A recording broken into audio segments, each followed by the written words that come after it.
नमस्कार, स्वागत है आपका प्रॉपर्टी प्लस में। मैं हूं दीपक यादव। इस शो में हम बात करते हैं रियल एस्टेट की खबरों की। देश के दिग्गज प्रॉपर्टी एक्सपर्ट्स के जरिए बारीक विश्लेषण करते हैं रियल्टी सेक्टर के अहम मुद्दों का। शुरू करते हैं आज का शो और सबसे पहले बात बुलेट पॉइंट्स की। रेरा लागू नहीं होने देना चाहती थी पिछली सरकारें, बिल्डर की मिलीभगत से रेगुलेटरी को रोकने की हुई थी कोशिशें। जी सम्मेलन में बोले केंद्रीय आवास मंत्री हरदीप सिंह पुरी, रेरा आने से कम हुई इन्वेंट्री, प्रोजेक्ट की दिक्कतें भी घटी। घर खरीदारों के हक में एनसीडीआरसी का बड़ा आदेश। गुरुग्राम के बिल्डर M3M के प्रोजेक्ट मर्लिन का एक टावर अवैध घोषित। घर खरीदारों की शिकायत पर राष्ट्रीय उपभोक्ता आयोग ने सुनाया फैसला। बिना घर खरीदारों की मंजूरी के बनाया गया था टावर। लीगल एक्सपर्ट्स के साथ विस्तार में चर्चा।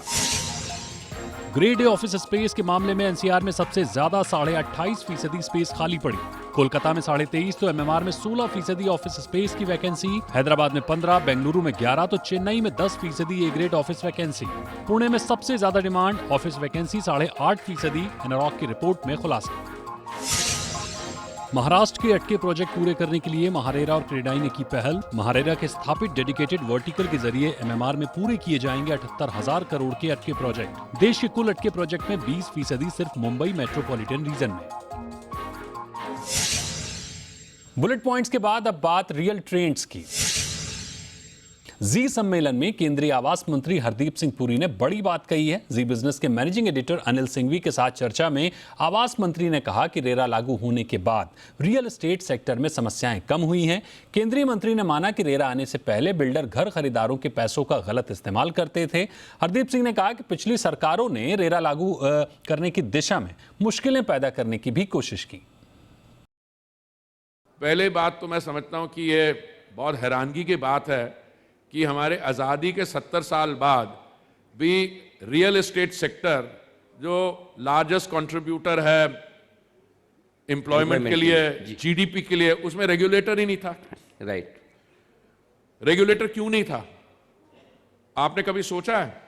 क्योंकि जो लोग सत्ता में थे वो चाहते ही नहीं थे कि रेगुलेटर हो, क्योंकि उन लोगों के साथ मिले हुए थे। तो बिल्डर क्या करता था? आप में से अगर कोई बिल्डर हो तो मैं माफी चाहता हूं, पर मैं किसी एक व्यक्ति के बारे नहीं बोल रहा हूं, मैं क्लास के बारे बोल रहा हूं। वो क्या कहते थे? लोगों से पैसे ले लेते थे कि हम एक प्रोजेक्ट बनाना चाह रहे हैं।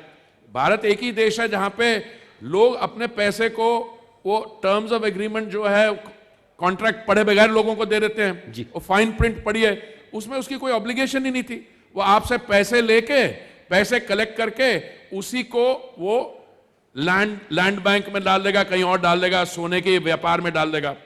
तो रेरा ने क्या किया? रेरा को बहुत लोगों ने रोकने की कोशिश की, अंदर से भी सैबोटाज हुआ, हमारे समय भी लोगों ने। और ये नहीं कहते कि रेरा अच्छी चीज नहीं है, वो पता क्या कहते हैं? It is too little too late. ये तो चलेगा नहीं, मतलब ये चलता रहे। तो सारे जो रेरा के चैलेंजेस हैं वो माननीय सुप्रीम कोर्ट ने बॉम्बे हाई कोर्ट को भेज दिया। मेरे मंत्रिमंडल में शामिल होने के बाद this challenges were thrown out. अब रेरा आ गया है। कोई भी बिल्डर कोई प्रोजेक्ट शुरू करता है तो उसमें से जो भी पैसे इकट्ठे करता है उसमें 70% को एस्क्रो अकाउंट में डालना होगा, जो उस प्रोजेक्ट के लिए यूज हो सकते हैं। तो कई प्रॉब्लम शुरू होगी, कुछ रहती हैं जी। क्यों रहती हैं बताता हूं। खास करके दिल्ली के आसपास नेशनल कैपिटल रीजन में कुछ इसलिए रिमेनिंग प्रोजेक्ट्स हैं क्योंकि कुछ प्रोजेक्ट्स इंसॉल्वेंसी में चले गए हैं, एनसीएलटी में चले गए हैं जी।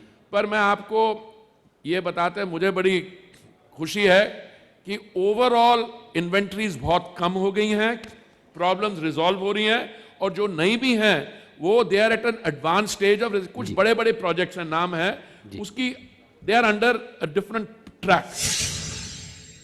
रियल एस्टेट में अब घर खरीदारों के हाथ मजबूत होते हुए दिख रहे हैं। एक तरफ जहां डेवलपर्स मनमानी से बाज नहीं आ रहे हैं तो घर खरीदारों का हक मारने की कोशिशें कर रहे हैं, तो वहीं अदालतें अब घर खरीदारों के पक्ष में खड़ी नजर आ रही हैं।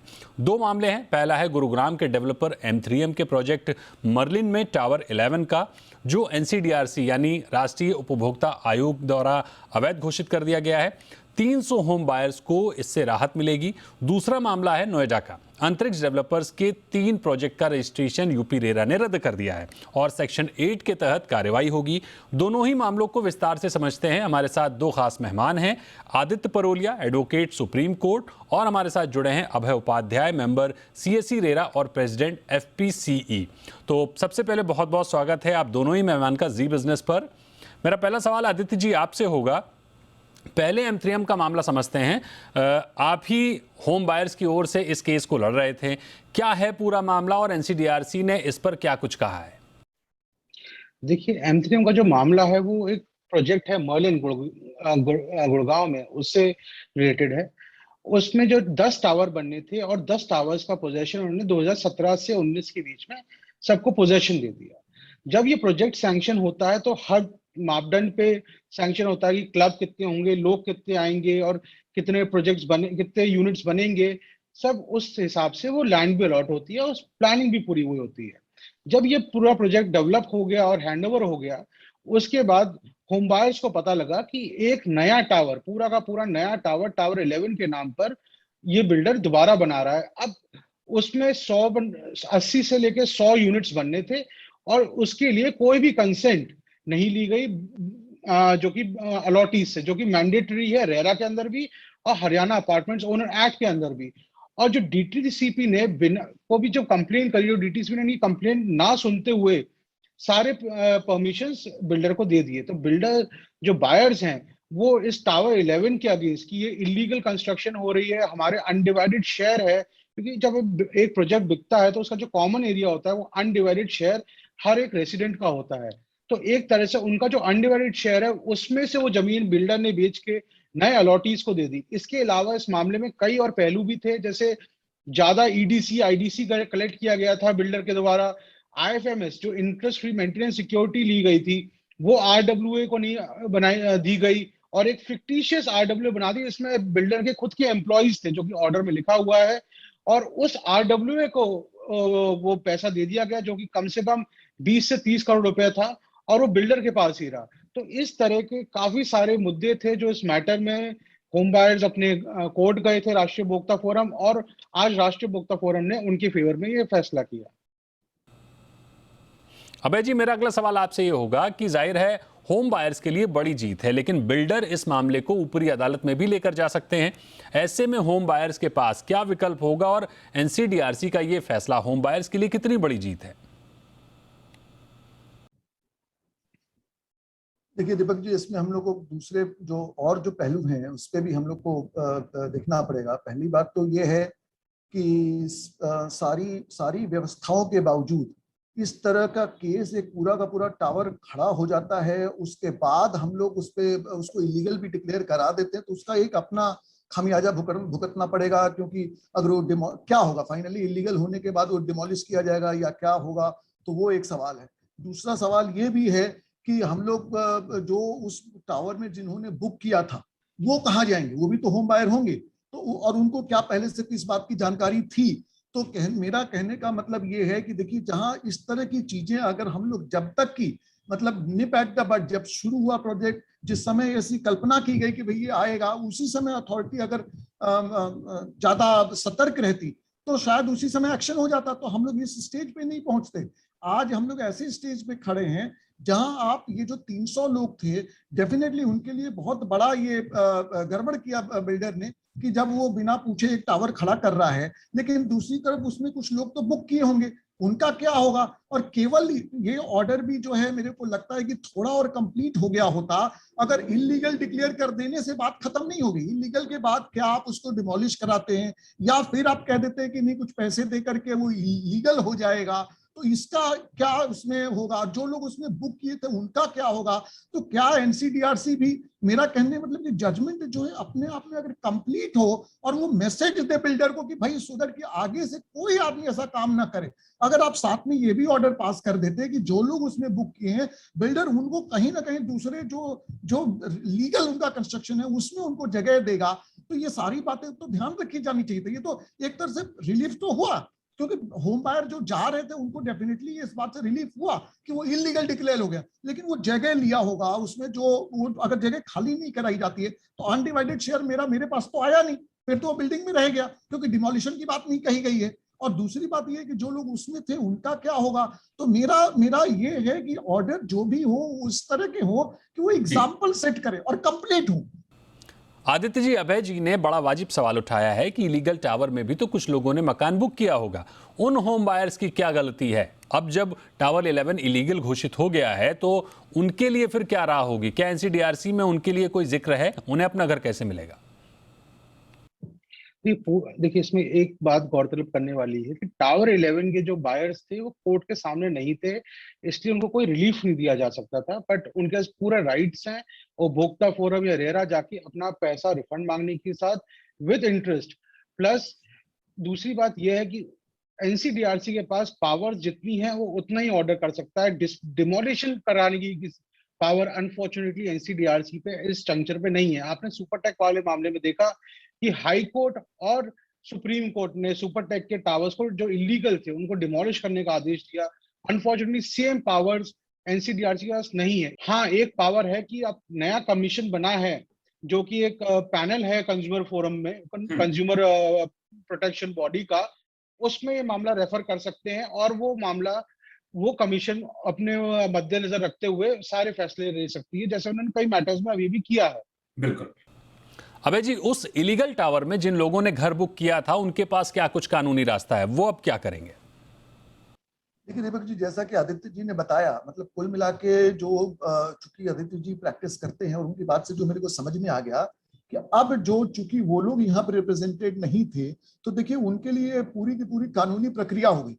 अब उनके लिए उनके सामने में एक ऑर्डर होगा जो कहेगा कि भाई ये इलीगल है, और उनको अब ये कानूनी प्रक्रिया फॉलो करनी पड़ेगी। या तो वो रुपया रिफंड ले, या वो बिल्डर को बोले कि नहीं मेरे को तुम सेम कहीं और पे एडजस्ट करो। जो भी वो डिमांड करते हैं वो उनके ऊपर में है, लेकिन ये पूरी की पूरी कानूनी प्रक्रिया के तहत होगा। और माइंड करिए, हमारे यहाँ पे लीगल प्रोसेस को इतना ईजी और इतना कॉस्ट इफेक्टिव भी नहीं है, और आपने मेरे ऊपर में जबरदस्ती डाल दिया। तो मेरे को लगता है कि बिल्डर के केवल इलीगल, मैं आदित्य जी जो अपनी बात कह रहा था कि इलीगल मात्र कह देने से ये पार्शियल जस्टिस हो रहा है।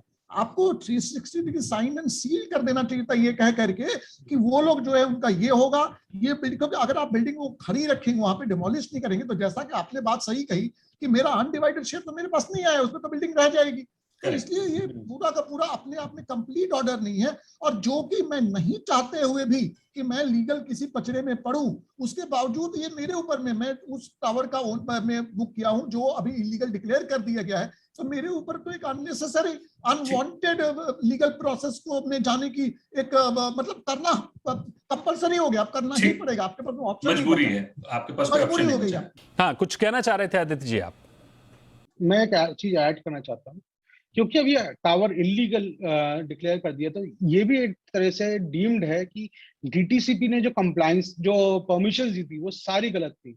सो इतने सीरियस ऑर्डर के बाद डीटीसीपी को सुओ मोटो कॉग्निजेंस लेना चाहिए इस टावर को डिमोलिश करने के लिए, क्योंकि ये पावर्स डीटीसीपी के पास पूरी तरह से हैं।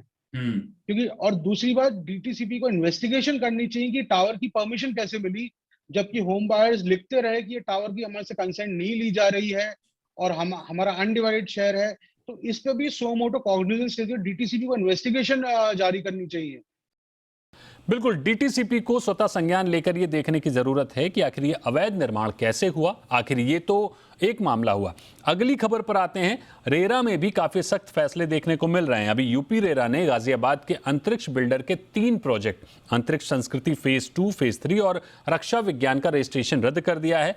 बिल्डर का नाम डिफॉल्टर लिस्ट में डाल दिया गया है, खाते सीज कर दिए गए हैं। जाहिर है सख्त कार्रवाई है। इसे होम बायर्स की जीत कहेंगे क्या? लेजिस्लेचर ने पूरे पावर्स नहीं दिए हैं इन ट्राइब्यूनल्स को कि रियल एस्टेट का हर एक मसला सॉल्व कर दिया जाए।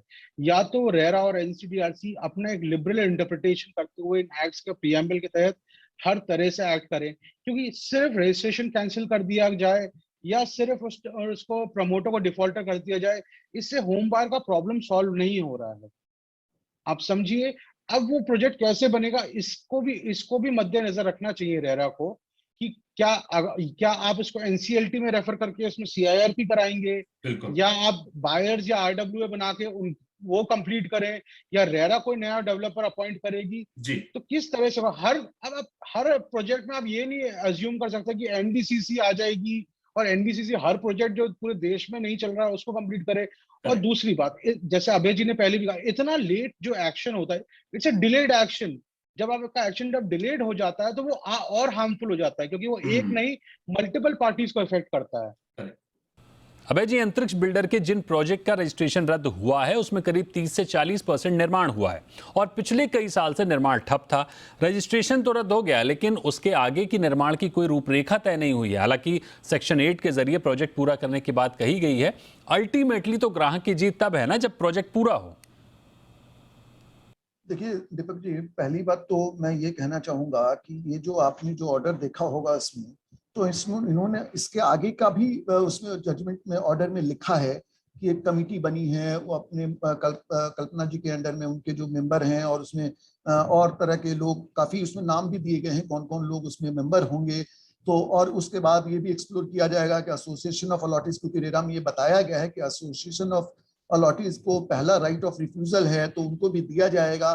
देखिए ये सब एक पूरा प्रोसेस है और वो चलेगा। और ये पहला आपने स्टेप लिया है कि रेरा अथॉरिटीज को कंप्लेन की वेट नहीं करनी चाहिए, उनको अपना इंटेलिजेंस इनपुट सिस्टम डेवलप करना पड़ेगा, जिससे कि प्रोजेक्ट जैसे ही 10% से ज्यादा या टाइम में या किसी तरीके से डिले हो रहा है, उनको उसी समय एक्शन ले लेना पड़ेगा कि भैया आप उनके पास एक्टिव हो जाइए, उनको बुलाइए, उनसे पूछिए क्यों नहीं हुआ, और ये मेकअप हो जाना चाहिए अगले 3 महीने में। अगर 10% की जगह अगला 3 महीने में वो 20% प्रोजेक्ट डिले होता है तो तुरंत आपको एक्शन लेके ये जो काम आपने आज किया, रजिस्ट्रेशन रद्द किया, आपने कमिटी बनाई, ये काम पहले कर देते तो कम से कम प्रोजेक्ट जो जूसी रहता, प्रोजेक्ट में कुछ फंड रहते, वायबल रहता, तो प्रोजेक्ट आगे बन जाएगा, कोई दिक्कत नहीं। तो सारी की सारी चीजें यहाँ पे टाइमिंग का फैक्टर है। और क्या आप हमेशा वेट करेंगे कि हम आपके पास आएंगे, कंप्लेन करेंगे, उस पर फिर एफिडेविट इशू होगा, नोटिस इशू होगा, 6 महीना उसमें चला जाएगा। तो इन चीजों को हम लोग को कट शॉर्ट करने की जरूरत है, मोर इफिशिएंट बनने की जरूरत है।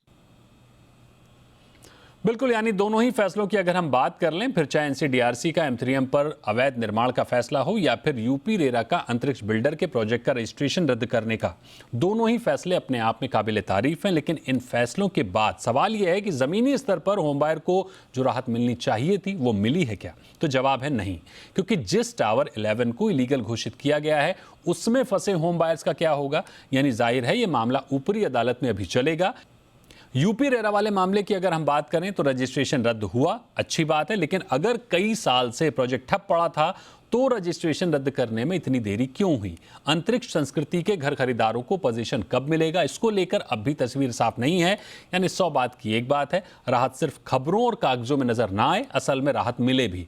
बहुत शुक्रिया अभय जी और बहुत शुक्रिया आदित्य जी हमारे साथ जुड़ने के लिए और अपनी राय देने के लिए। तो प्रॉपर्टी प्लस में यहां वक्त है एक छोटे से ब्रेक का। ब्रेक के बाद जल्द हाजिर होंगे और रुख करेंगे अगली खबर का। देखते हैं अगले रियल ट्रेंड्स में क्या कुछ है।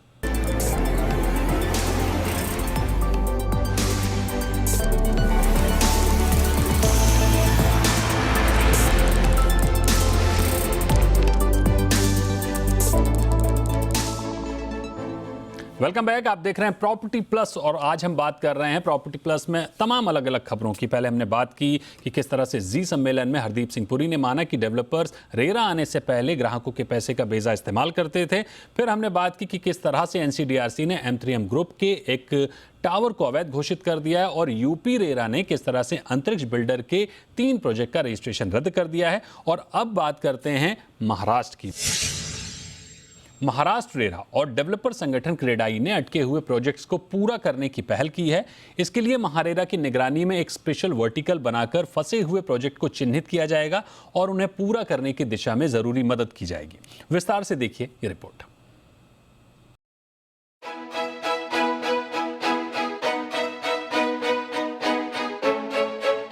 मुंबई में महाराष्ट्र रेरा और डेवलपर संगठन क्रेडाई MCHI ने मिलकर अटके प्रोजेक्ट्स पूरे करने की पहल की है। अटके प्रोजेक्ट से जुड़े हर पहलू पर मंथन करने के लिए तमाम दिग्गज एकजुट हुए।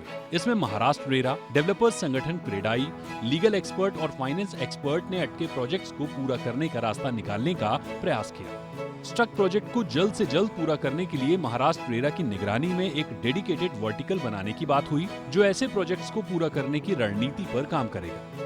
कोई प्रमोटर प्रोजेक्ट पूरा नहीं कर पा रहा, किसी भी सभी तरीके से वो प्रोजेक्ट छोड़ के भाग गया है या प्रोजेक्ट छोड़ दिया है, तो फिर या तो नया डेवलपर लगाने की कोशिश की जाती है, या फिर जो लोग हैं उस प्रोजेक्ट में जिन्होंने अपने घर खरीदे हैं उनको मिला के उनकी जो एसोसिएशन है उसको हम ये अधिकार देते हैं कि प्रोजेक्ट पूरा करें। आपको जानकर हैरानी होगी कि 1 जून 2022 तक देश भर में 35,488 रिहायशी प्रोजेक्ट हैं, जिनमें 9,300 प्रोजेक्ट पूरे हुए हैं। लेकिन चिंता की बात, 26,000 से ज्यादा प्रोजेक्ट्स अधूरे पड़े हैं, जिसके पीछे सबसे बड़ा कारण है क्रेडिट बैकअप में प्लानिंग की कमी, मंजूरियों की दिक्कतें, कच्चे माल के भाव का बढ़ना जो मार्जिन को प्रभावित कर रहा है। देश भर में कुल अटके प्रोजेक्ट्स में 20% MMR यानी मुंबई मेट्रोपॉलिटन रीजन में मौजूद हैं। ऐसे में डेवलपर्स का मानना है कि केंद्र सरकार के स्ट्रेस फंड की तरह अगर राज्य सरकार भी ऐसे फंड बनाती है तो समस्या का हल निकल सकता है। एक तो फाइनेंस की ज़रूरत पड़ती है, जैसे हमने आपने देखा स्वामी फंड जो है SBI की, Swami fund is a limited size की फंड है, अच्छा काम कर रहे हैं वो लोग, बट उनकी लिमिट जो होती है is restricted bye there fund size.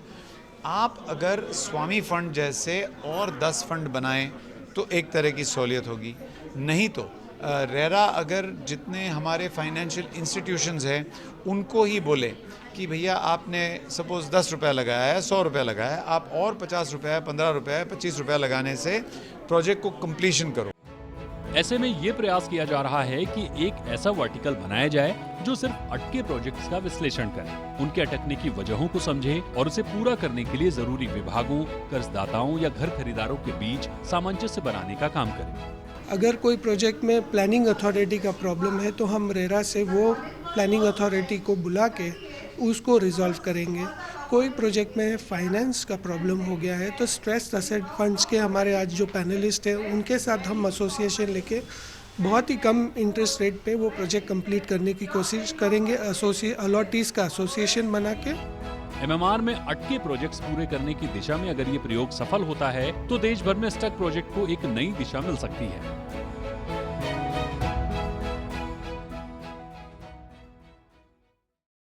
तो प्रॉपर्टी प्लस का आज का ये एपिसोड आपको कैसा लगा? अगर आपके कोई सुझाव हैं तो आप हमें ईमेल, व्हाट्सएप या सोशल मीडिया पर दे सकते हैं। तो आज के शो में हमें दीजिए इजाजत। जल्द हाजिर होंगे रियल्टी सेक्टर की कुछ और खबरों के साथ। तब तक के लिए नमस्कार।